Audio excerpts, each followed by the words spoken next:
ശബരിമലയിലെ സ്വർണ്ണ കവർച്ച SITയുടെ അന്വേഷണം നിഷ്പക്ഷമായെന്ന് CPI സംസ്ഥാന കമ്മിറ്റി അംഗം KK വത്സരാജ്. മറിച്ചുള്ള ആരോപണങ്ങൾ രാഷ്ട്രീയ പ്രേരിതമാണെന്നും അദ്ദേഹം കൂട്ടിച്ചേർത്തു. വടക്കാഞ്ചേരിയിൽ സംഘടിപ്പിച്ച CPI വടക്കൻ മേഖല ഏകദിന സംഘടന ശില്പശാല ഉദ്ഘാടനം ചെയ്ത് സംസാരിക്കുകയായിരുന്നു അദ്ദേഹം. മതേതരത്വത്തിന് വേണ്ടിയാണ് LDF നിലകൊള്ളുന്നതെന്നും KK വത്സരാജ് പറഞ്ഞു. അക്കാര്യത്തിൽ യാതൊരു വിട്ടുവീഴ്ചയും ചെയ്യില്ല. നിറഞ്ഞ ആത്മവിശ്വാസത്തോടെയാണ് വരുന്ന നിയമസഭാ തെരഞ്ഞെടുപ്പിനെ നേരിടാൻ LDF ഒരുങ്ങുന്നതെന്നും അദ്ദേഹം കൂട്ടിച്ചേർത്തു. കഴിഞ്ഞ തദ്ദേശ തെരഞ്ഞെടുപ്പിൽ BJP തൃശൂർ ജില്ലയിൽ വളരെ താഴേക്ക് പോയി. LDFന് ജില്ലയിൽ കാര്യമായ വോട്ട് ചോർച്ച സംഭവിച്ചിട്ടില്ലെന്നും KK വത്സരാജ് പറഞ്ഞു. ജില്ലാ അസിസ്റ്റന്റ് സെക്രട്ടറി EM സതീശൻ സംഘടന രേഖ അവതരിപ്പിച്ചു.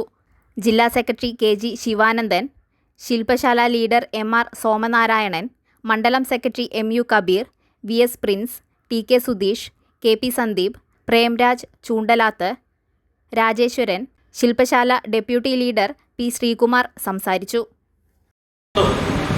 അത്തരം ടവറുകളിൽ കയറി ആരാണ് അവിടെ താമസിക്കുന്നത് എന്ന് പോലും അന്വേഷിക്കാനുള്ള മാർഗമില്ല. അത്തരം ടവറുകളെ കേന്ദ്രീകരിച്ചാണ് പുതിയ വോട്ടർമാരായിട്ട് കുറേ ആളുകൾ മറ്റു പല സ്ഥലങ്ങളിലും വന്നു ചേർന്നത്. നമ്മൾ തെരഞ്ഞെടുപ്പിൻ്റെ അവസാന ഘട്ടത്തിൽ സ്ലിപ്പ് കൊടുക്കാൻ വേണ്ടിയിട്ട് ചെല്ലുമ്പോഴാണ് ഇത്തരം ടവറുകളിൽ ധാരാളം വോട്ടുകൾ കാണുന്നത്. നേരത്തെ കണ്ടിരുന്നു. അപ്പം നമ്മുടെ നാട്ടിൽ വെച്ചാൽ അവിടെ താമസിക്കുന്നവരാകുന്നതാണ്. പിന്നീട് നോക്കിയപ്പോഴാണ് അവിടെ താമസിക്കുന്ന ആളുകൾ വളരെ വിരളായിരുന്നു.